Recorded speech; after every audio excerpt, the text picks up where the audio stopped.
So hello good morning साथियों, स्वागत है आप सभी का एम एस ज्ञान अकेडमी के यूट्यूब प्लेटफॉर्म पर। दोस्तों उम्मीद करता हूँ आप सभी अच्छे होंगे, शानदार होंगे। और RWA का जो 15 फरवरी आज है, 15 फरवरी को, ठीक है, जो संडे को वीकली मॉक टेस्ट आता है उसका हम यहाँ पर UPSI के लिए उसका हम यहाँ पर एनालिसिस करने वाले हैं। तो वीडियो को एंड तक देखेंगे और ध्यान से बने रहेंगे। और जिसने मॉक टेस्ट नहीं लगाया है, ठीक है, वो मॉक टेस्ट लगा करके एनालिसिस को देख लेना। और जिसने मॉक टेस्ट लगा लिया है वो यहाँ पर हमारे साथ अपने एनालिसिस को देख सकते हैं। तो चलिए शुरू करते हैं। GS के 40 प्रश्नों का एनालिसिस यहाँ पर हम करेंगे, ठीक है, RWA वीकली UPSI के लिए मॉक टेस्ट का, ठीक है। चलिए देखिए, आप हमारे साथ टेलीग्राम पर जुड़ सकते हैं। टेलीग्राम पर हम यहाँ पर बहुत ही एक्सक्लूसिव कंटेंट आपके साथ साझा कर रहे हैं। यहाँ पर आपको मिसलेनियस टॉपिक जो एग्ज़ाम में फ्रीक्वेंट टॉपिक होते हैं आने वाले, ठीक है, जो बार बार जिन टॉपिक से प्रश्न पूछे जाते हैं उनको हम यहाँ पर, ठीक है, आपके साथ साझा करते हैं। तो MS ज्ञान अकेडमी आप टेलीग्राम पर सर्च करके या फिर इस QR कोड को स्कैन करके पहुँच सकते हैं। चलिए तो प्रश्नों को स्टार्ट करते हैं। पहला प्रश्न क्या है, देखिए प्रश्न नंबर 1 है 41, ठीक है। 41 से 80 तक जो है GS के प्रश्नों को दिया गया है। तो पहला प्रश्न क्या है, आइए देखते हैं। पहला प्रश्न है आपका, क्वेश्चन नंबर 41 है इसका नाम। और यहाँ पर भारतीय संविधान का निम्नलिखित में से कौन सा अनुच्छेद नगर पालिकाओं के गठन के बारे में बताता है।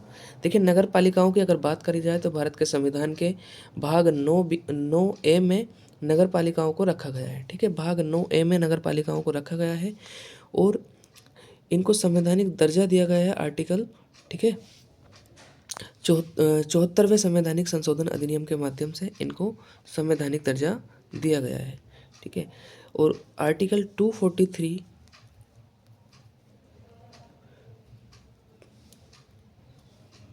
P से 243 ZG तक जो है नगर पालिकाओं के से संबंधित प्रावधान किए गए हैं। प्रश्न हमारा पूछ रहा है नगर पालिकाओं के गठन के बारे में कौन सा आर्टिकल बताता है। देखिएगा, आर्टिकल अगर हम यहाँ पे अगर हम आर्टिकल 243 की बात करें, ठीक है, तो आर्टिकल 243 आपका क्या बताता है। 243 आपका P से, ठीक है, 243 P क्या बताता है यहाँ पर, नगर पालिकाओं की परिभाषाएं बताता है। 243 क्यों क्यों क्या बताता है, 243 क्यों बताता है नगर पालिकाओं के गठन के बारे में। तो आंसर तो हमारा हो जाएगा 243 क्यों, क्योंकि आर्टिकल 243 नगर पालिकाओं के गठन के बारे में बताता है, ठीक है। आपका आर्टिकल 243 R बताता है नगर पालिकाओं की संरचना के बारे में, ठीक है, नगर पालिकाओं की संरचना के बारे में। और 243X बताता है नगर पालिकाओं द्वारा लगाए गए कर के बारे में, ठीक है। तो यहाँ पर आंसर हो जाएगा आपका A। चलिए नेक्स्ट क्वेश्चन पर चलते हैं। क्वेश्चन नंबर 42, हाल ही में महालेखा नियंत्रक CGA का पदभार किसने संभाला है। देखिए, जो CGA का पद है वो भारत सरकार में, ठीक है, वित्त मंत्रालय के अधीन आता है। और CGA का पद जो है ये आपका केंद्र सरकार की लेखांकन, ठीक है, प्रणाली और राजकोषीय नियंत्रण और वित्तीय रिपोर्टिंग के लिए जिम्मेदार होता है। तो CGA जो बनाया गया है वर्तमान में भारत सरकार में वो TCA कल्याणी को बनाया गया है। ए ऑप्शन यहाँ पर करेक्ट हो जाएगा। 43 क्वेश्चन है, उत्तर प्रदेश में कमला नेहरू मेमोरियल ट्रस्ट को भूमि आवंटन के संबंध में सर्वोच्च न्यायालय का निर्णय क्या था, ठीक है, सर्वोच्च न्यायालय का निर्णय क्या था। देखिए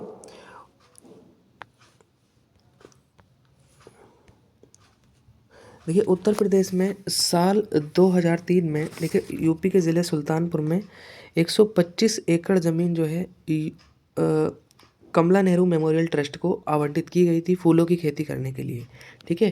लेकिन बाद में जो है यूपी सीडा ने इसको जो है इसकी मान्यता रद्द कर दी थी।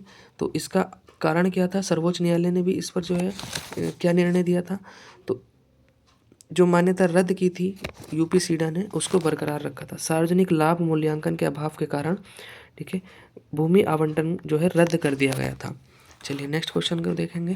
क्वेश्चन नंबर 44 क्या है, निम्नलिखित में से कौन सा विषय समवर्ती सूची के अंतर्गत आता है। कौन सा विषय समवर्ती सूची के अंतर्गत आता है आपका, यहाँ पर बैंकिंग, रक्षा, पुलिस और दंड नीति। देखिए भारत के संविधान की जो 7वीं अनुसूची है उसमें 3 प्रकार की सूचियाँ दी गई हैं, केंद्र संघ सूची, राज्य सूची और संवर्ती सूची। संघ सूची जिस पर कानून बनाने का अधिकार केवल संसद का होता है, राज्य सूची जिन पर कानून बनाने का अधिकार केवल राज्य विधानमंडल का होता है, संवर्ती सूची जिन पर राज्य विधानमंडल और संसद दोनों ही कानून बना सकते हैं। ठीक है, तो यहाँ पर आपका जो दंड विधि है ये संवर्ती सूची के अंतर्गत आता है। डी ऑप्शन यहाँ पर करेक्ट हो जाएगा। बैंकिंग और रक्षा आपका संघ सूची के विषय हैं, पुलिस आपका राज्य सूची का विषय होता है। 45 है यहाँ पर, बीएनएसएस की कौन सी धारा गिरफ्तार व्यक्ति की शिनाख्त से संबंधित है। देखिए जो भारतीय नागरिक सुरक्षा संहिता है ये सीआरपीसी को रिप्लेस करता है और इसमें 39 अध्याय और 531 धाराएं हैं। ठीक है, इसकी जो यहाँ पर धारा 54 है वो किसी भी गिरफ्तार व्यक्ति की शिनाख्त से संबंधित है यहाँ पर, तो आपका आंसर हो जाएगा सेक्शन 54 धारा 54। चलिए नेक्स्ट क्वेश्चन पर चलते हैं। क्वेश्चन नंबर आपका 46 है, भारत के संविधान का निम्नलिखित में से कौन सा अनुच्छेद भारत सरकार के द्वारा या उसके खिलाफ किए गए मुकदमों से संबंधित। देखिए जब किसी को अगर भारत सरकार के खिलाफ मुकदमा करना है या भारत सरकार किसी संस्था के किसी व्यक्ति के खिलाफ अगर कोई मुकदमा करती है तो वो किस आर्टिकल के तहत करती है, आर्टिकल 300A के तहत करती है। ए ऑप्शन यहाँ पर करेक्ट हो जाएगा। देखिए आर्टिकल 300A भारत के संविधान के किस भाग में आता है, ये भाग 12 में आता है। ठीक है, जो वित्त संपत्ति संपदाओं और संविदाओं और वाद से संबंधित है। ठीक है, तो आप नेक्स्ट क्वेश्चन क्या है हमारा, क्वेश्चन नंबर 47, बंगाल के स्वतंत्र सुल्तानत की स्थापना किसने की थी। बंगाल की जो स्वतंत्र सल्तनत थी इसकी स्थापना किसने की थी, शमसुद्दीन इलियास शाह, मुर्शिद कुली खान, शाह हुसैन, अली वर्दी खान। तो मुर्शिद कुली खान ने मुगल साम्राज्य से स्वतंत्र होकर स्वतंत्र बंगाल जो है यहाँ पर सल्तनत की स्थापना की थी और मुर्शिदाबाद को अपनी राजधानी बनाया था। 1717 में ये स्थापना बंगाल की गई थी। तो मुर्शिद कुली खान बंगाल के पहले नवाब थे। क्वेश्चन नंबर 48 रहेगा, सूचना प्रौद्योगिकी अधिनियम की कौन सी धारा बाल अश्लील चित्रण से संबंधित है। देखिए आईटी एक्ट हमारा कब का है, आईटी एक्ट सन 2000 का है। ठीक है, सन 2000 में आईटी एक्ट आता है, इंफॉर्मेशन एंड टेक्नोलॉजी अधिनियम जो एक्ट, इसमें चाइल्ड पोर्नोग्राफी से संबंध जो है किस धारा से है, का संबंध किस धारा से है। देखिए अगर हम धारा यहाँ पर आपका 67 की बात करें प्लेन आपका, तो अश्लील सामग्री के प्रसारण पर रोक लगाती है ये धारा। 67A का संबंध किससे है, कंप्यूटर या अन्य इलेक्ट्रॉनिक उपकरण से कोई आपत्तिजनक सामग्री अगर भेज रहा है, ठीक है, तो उसके खिलाफ कार्यवाही से संबंधित है। और धारा 67B आपकी, ठीक है, ये आपकी किससे संबंधित है। ठीक है, देखिए जो 67A है वो यौन सामग्री से संबंधित है। ठीक है, तो ध्यान रखेंगे 67A आपका यौन सामग्री के प्रसारण से संबंधित है। ठीक है, और जो 67B है वो आपका, ठीक है, यहाँ पर चाइल्ड पोर्नोग्राफी से संबंधित है। तो आंसर हमारे यहाँ पर 67B ए ऑप्शन करेक्ट हो जाएगा। चलिए नेक्स्ट क्वेश्चन पर चलते हैं। क्वेश्चन नंबर है, जनसांख्यिकी संक्रमण मॉडल के दूसरे चरण की विशेषता क्या है। देखिए जो जनसांख्यिकी संक्रमण का दूसरा मॉडल था उसमें क्या हुआ था, इस मॉडल में आपका जन्म दर तो उच्च रही थी और मृत्यु दर यहाँ पर घटी थी। ठीक है, ये तो आपका हो गया बर्थ रेट और ये हो गया आपका डेथ रेट। तो आंसर क्या हो जाएगा, उच्च जन्म दर और निम्न मृत्यु दर। सी ऑप्शन यहाँ पर करेक्ट हो जाएगा। नेक्स्ट क्वेश्चन पर चलते हैं। क्वेश्चन नंबर 50 हमारा क्या है, सूचना का अधिकार अधिनियम के उपयोग के कारण निम्नलिखित में से किस घोटाले का खुलासा हुआ था। देखिए निम्नलिखित में से कौन से घोटाले का खुलासा सूचना के अधिकार अधिनियम से हुआ। सूचना का अधिकार अधिनियम आपका राइट टू इन्फॉर्मेशन कब का है, राइट टू इन्फॉर्मेशन एक्ट 2005 का है। देखिए इस अधिनियम का उपयोग करके क्या आदर्श आवास घोटाला यहाँ पर सामने आया, 4G घोटाला सामने आया या कोयला ब्लॉक घोटाला सामने आया। तो इस अधिनियम का उपयोग करके जो घोटाला सामने आया, देखिए आदर्श आवास घोटाला आपका मीडिया की तरफ से सामने आया था। ठीक है, मीडिया के प्रयासों से आया था 2003 में, महाराष्ट्र से इसका संबंध था। तो ए तो नहीं होगा, ए नहीं होगा तो बी ऑप्शन हमारा इनकरेक्ट है और डी इनकरेक्ट है। ठीक है, देखिए 4G घोटाला भी यहाँ पर आपका मीडिया की वजह से सामने आया था। इसका आंसर हो जाएगा सी, कोयला ब्लॉक घोटाला। ठीक है, कोयला ब्लॉक घोटाला ये सूचना के अधिकार अधिनियम की वजह से सामने आया था। आंसर हो जाएगा हमारा यहाँ पर सी। नेक्स्ट क्वेश्चन पर चलते हैं। क्वेश्चन नंबर 51, भारत में आने वाला पहला पुर्तगाली कौन था? देखिए, पहला पुर्तगाली व्यक्ति भारत में आने वाला कौन था? वास्को डी गामा, जो केरल के कालीकट पर, ठीक है, पहुंचा था 1498 ईस्वी में, और राजा जमोरिन ने इसका स्वागत किया था। क्वेश्चन नंबर 52 क्या है? डाइटम यह द्विपरमाणु का उदाहरण है। विषाणु, शैवाल, जीवाणु या फिर आपका कवक? देखिए, डाइटम जो होते हैं एक कोशिकीय जीव होते हैं, और ये कौन होते हैं? शैवाल होते हैं, ठीक है। जो आपका फाइक्लो प्लैंकटन के लिए भी यहाँ पर जाने जाते हैं। क्वेश्चन नंबर 53 कौन सा रहेगा? 53 आपका कंप्यूटर नेटवर्क में एन्क्रिप्शन तकनीकों का उपयोग मुख्य रूप से किसको बेहतर बनाने के लिए किया जाता है? प्रदर्शन को, सुरक्षा को, ज्ञान को या फिर अधिकृत एक्सेस को? देखिए, एन्क्रिप्शन का जो उपयोग किया जाता है वो अनधिकृत एक्सेस को रोकने के लिए किया जाता है, यानी इसका आंसर क्या हो जाएगा? अधिकृत एक्शन, ठीक है। क्या हो जाएगा? डी, अधिकृत एक्शन। नेक्स्ट क्वेश्चन पर चलते हैं। क्वेश्चन नंबर 54, कुछ मौलिक कर्तव्यों के कार्यान्वयन के लिए कानूनी प्रावधान के अस्तित्व की पहचान कौन सी समिति ने की थी?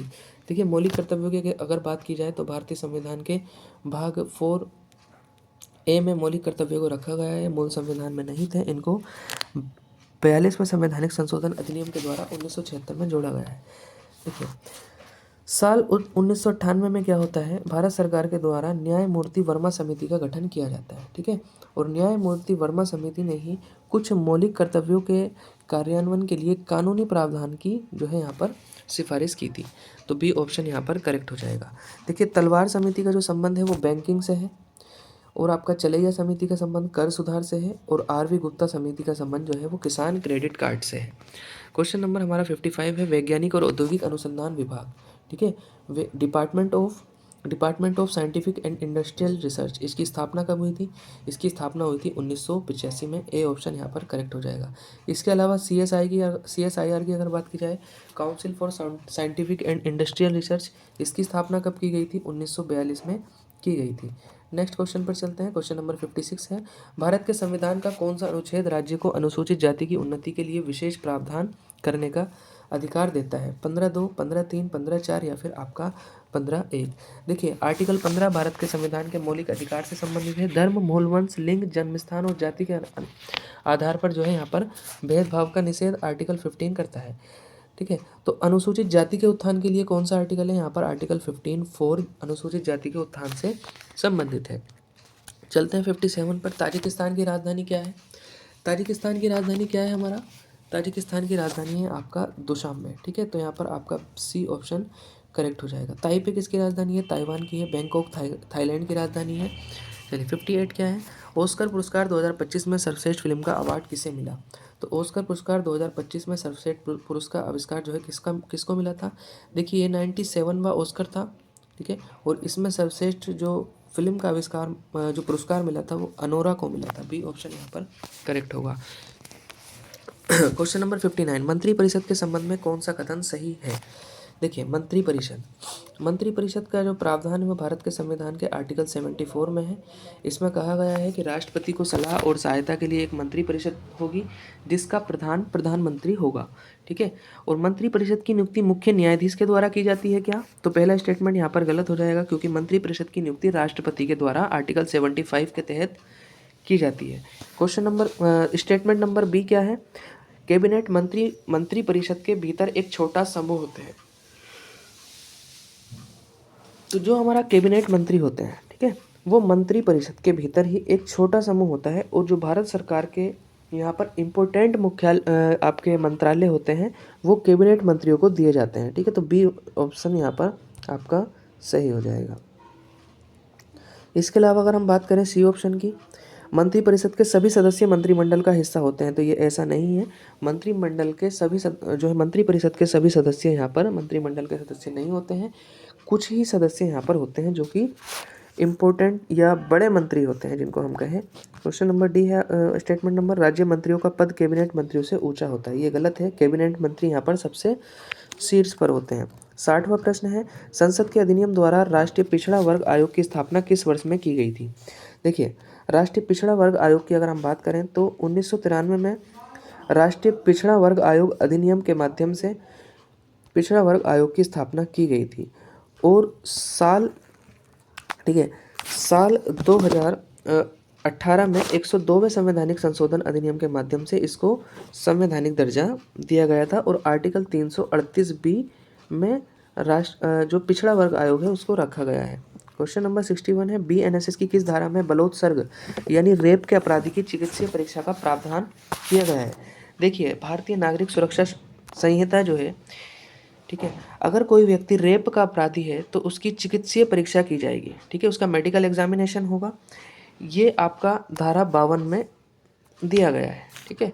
चलिए, क्वेश्चन नंबर 62 है, जुलाई 2025 में तेलंगाना में चलाए गए ऑपरेशन मुस्कान 11 का प्राथमिक उद्देश्य क्या है? देखिए, जो तेलंगाना में ऑपरेशन मुस्कान चलाया गया है, इसका जो उद्देश्य है वो बच्चों को शोषणकारी और खतरनाक परिस्थितियों से बचाना है, ठीक है। जिन बच्चों को अगवा कर लिया गया था या जो बच्चे परिवार से बिछड़ गए थे, ठीक है, या खो गए थे, उनको यहाँ पर मिलाने के लिए और ख़तरनाक और शोषणकारी परिस्थितियों से बचाने के लिए जो है तेलंगाना में ये ऑपरेशन चलाया गया था। नेक्स्ट क्वेश्चन पर चलते हैं, क्वेश्चन नंबर 63। भारतीय राष्ट्रीय कांग्रेस की ओर से किसने घोषणा की थी कि स्वतंत्र भारत के संविधान को संविधान सभा द्वारा बिना बाहरी हस्तक्षेप के तैयार किया जाना चाहिए? देखिएगा, सरदार वल्लभ भाई पटेल ने, मोतीलाल नेहरू ने, जवाहरलाल नेहरू ने या KM मुंशी ने? तो 1938 में पंडित जवाहरलाल नेहरू ने भारतीय राष्ट्रीय कांग्रेस की तरफ से यह घोषणा की थी कि जो भारत का संविधान बनाया जाएगा वो स्वतंत्र भारत के की संविधान सभा के द्वारा बिना किसी बाहरी हस्तक्षेप के बनाया जाएगा। तो सी ऑप्शन यहाँ पर करेक्ट होगा। क्वेश्चन नंबर आपका 64 है, उत्तर प्रदेश के किस जिले में जनगणना 2011 के अनुसार साक्षरता दर सर्वाधिक है? देखिए, यूपी की अगर बात की जाए उत्तर प्रदेश की, तो उत्तर प्रदेश की जनसंख्या भारत में सर्वाधिक है। और 2011 की जनगणना की अगर बात की जाए तो साक्षरता, ठीक है, साक्षरता के क्षेत्र में पहले स्थान पर यूपी में कौन सा जिला है? तो पहले स्थान पर आपका है यहाँ पर गौतम बुद्ध नगर, ठीक है, बी ऑप्शन यहाँ पर करेक्ट हो जाएगा। और सबसे कम साक्षरता वाला जिला कौन सा है? श्रावस्ती। लिंगानुपात की अगर बात करें तो उत्तर प्रदेश में सबसे अधिक लिंगानुपात जौनपुर का है और सबसे कम लिंगानुपात गौतम बुद्ध नगर का ही है। तो लिंगानुपात और साक्षरता, आपका लिंगानुपात सबसे कम और साक्षरता सबसे अधिक, ठीक है। गौतम बुद्ध नगर का जो स्थान है वो 2 रूपों में सामने आता है।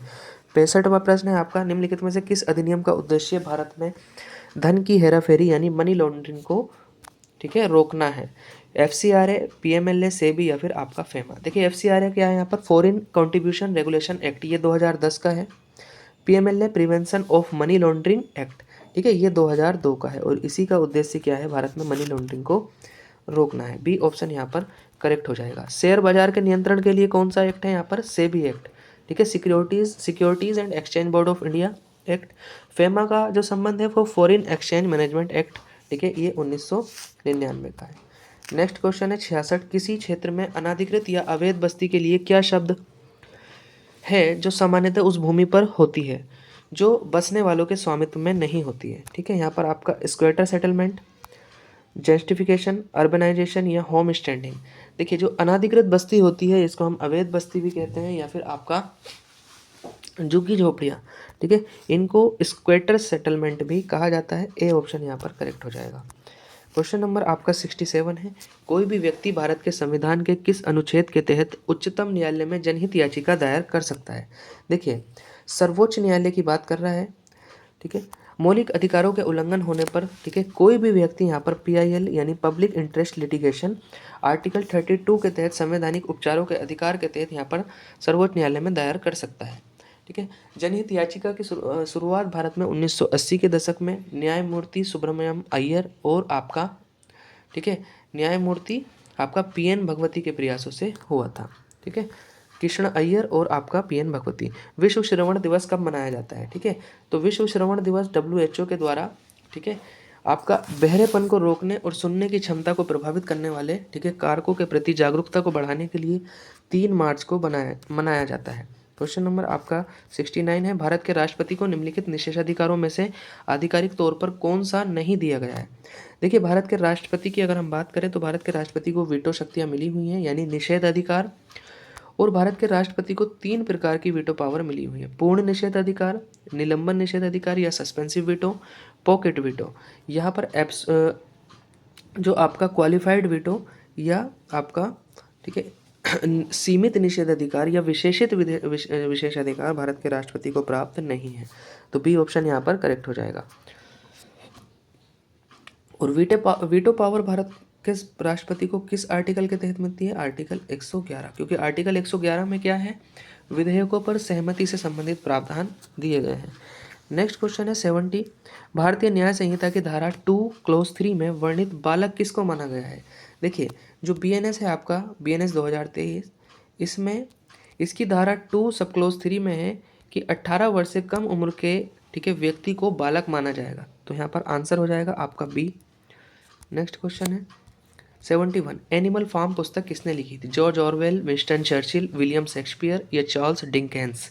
तो जो आपका एनिमल ऑरवेल पुस्तक है ये रूसी क्रांति पर आधारित है, ठीक है। इसमें रूसी क्रांति, स्टालिन और सत्ता का भ्रष्टाचार, तानाशाही प्रवृत्ति को यहाँ पर दर्शाया गया है। तो जॉर्ज ऑरवेल की यह पुस्तक है, ए ऑप्शन यहाँ पर करेक्ट हो जाएगा। 72 है ग्लोबल फायर पावर इंडेक्स 2026 के अनुसार भारत की सैन्य ताकत दुनिया में किस स्थान पर है?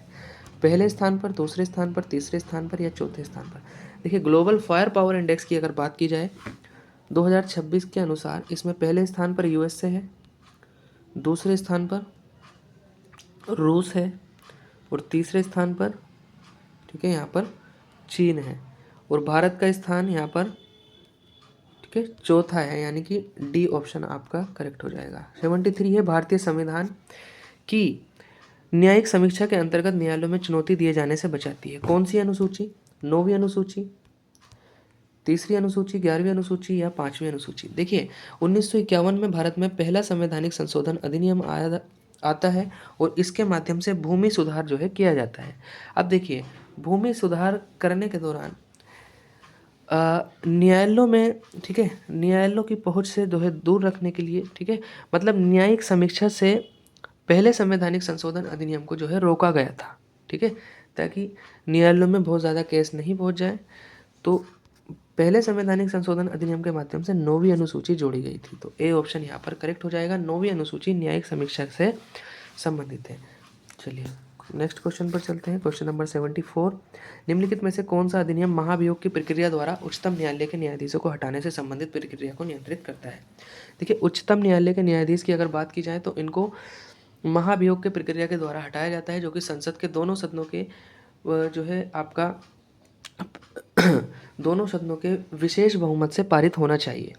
तो इसमें जो आपका प्रक्रिया वर्णित है वो किस में वर्णित है आपका?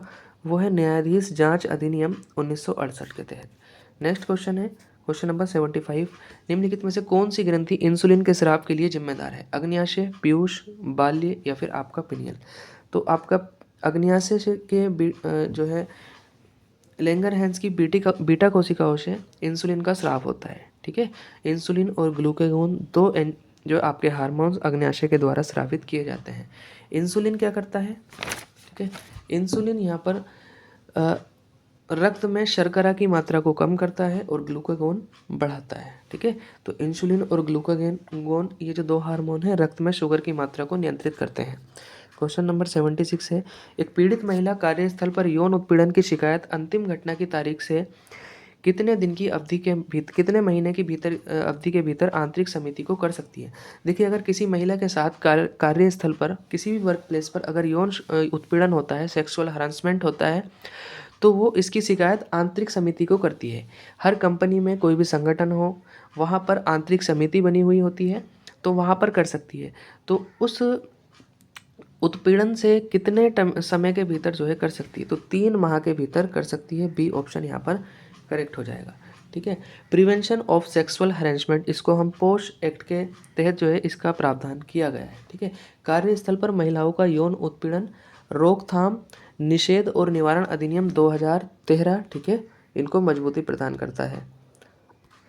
नेक्स्ट है आपका 77। भारतीय दंड संहिता में अध्याय और धाराओं की संख्या कुल कितनी है?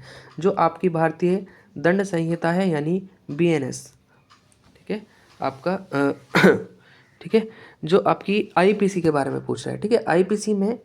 IPC में कितनी धाराएं थी? ठीक है, IPC में कितनी धाराएं थी और आपका कितने अध्याय थे? तो IPC में आपका 23 धारा, ठीक है, और आपका 511 अध्याय थे। ठीक है, 23 धाराएं और 511 अध्याय थे। यहाँ पर डी ऑप्शन आपका करेक्ट हो जाएगा। चलिए आगे बढ़ते हैं नेक्स्ट क्वेश्चन पर। क्वेश्चन नंबर है हमारा, और वर्तमान में बीएनएस में कितनी धाराएं हैं?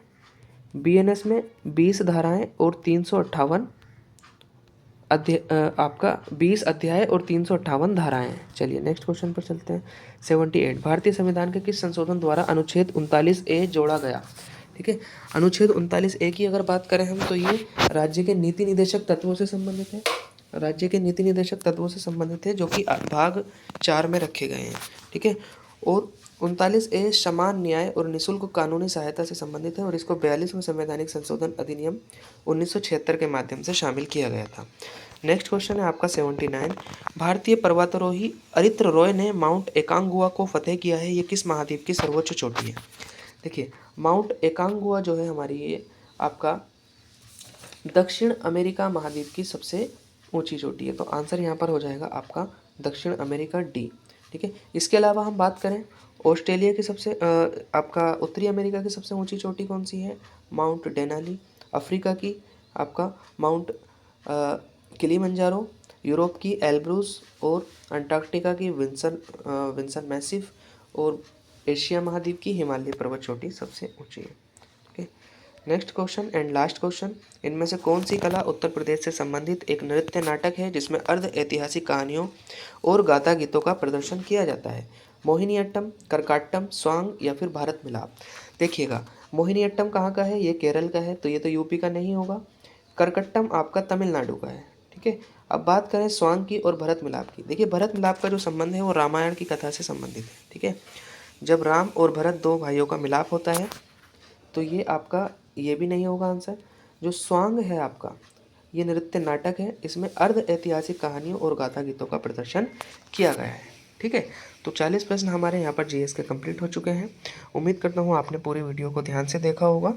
ठीक है, हर संडे को हम यहाँ पर वीकली मॉक टेस्ट का एनालिसिस करते हैं मॉर्निंग में। कल टेक्स्ट बुक का एनालिसिस किया गया था। जो टेक्स्ट बुक का वीकली मॉक टेस्ट आता है यूपीएसआई के लिए, उसका एनालिसिस किया गया था, तो आप चैनल पर जाकर के देख सकते हैं। ठीक है, एमएस ज्ञान अकेडमी, यहाँ पर देखिए लेटेस्ट वीडियोज़ में आपको कल ही अपलोड किया गया है, यहाँ पर आप जा के देख सकते हैं। ठीक है, इसके अलावा जो RWA के 40 प्रैक्टिस सेट्स की बुक है, सिलेक्शन का पोस्टर, ठीक है, इसका यहाँ पर जो है 40 सेट्स का यहाँ पर एनालिसिस कराया जा रहा है। 3 सेट्स यहाँ पर कंप्लीट हो चुके हैं, आप इसको भी देख सकते हैं। ठीक है, इसके अलावा एक छोटी सी वीडियो यहाँ पर सर के द्वारा डाली गई थी, विश्व हिंदी सम्मेलन।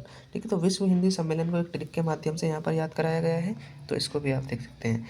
इसके आगे अगर हम बात करें, ठीक है, पिछले हफ्ते का जो वीकली मॉक टेस्ट था वो यहाँ पर अपलोडेड है, आप उसको भी यहाँ पर देख सकते हैं।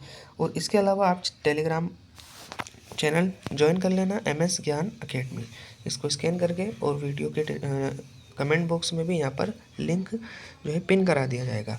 तो उम्मीद करता हूँ आपको वीडियो अच्छी लगी होगी और एनालिसिस भी आपको अच्छा लगा होगा। बहुत बहुत शुक्रिया। चैनल को सब्सक्राइब नहीं किया है तो चैनल को सब्सक्राइब कर लीजिए और वीडियो को लाइक और शेयर कर दीजिए। बहुत बहुत शुक्रिया, धन्यवाद। एंड करते हैं वीडियो को। जय हिंद।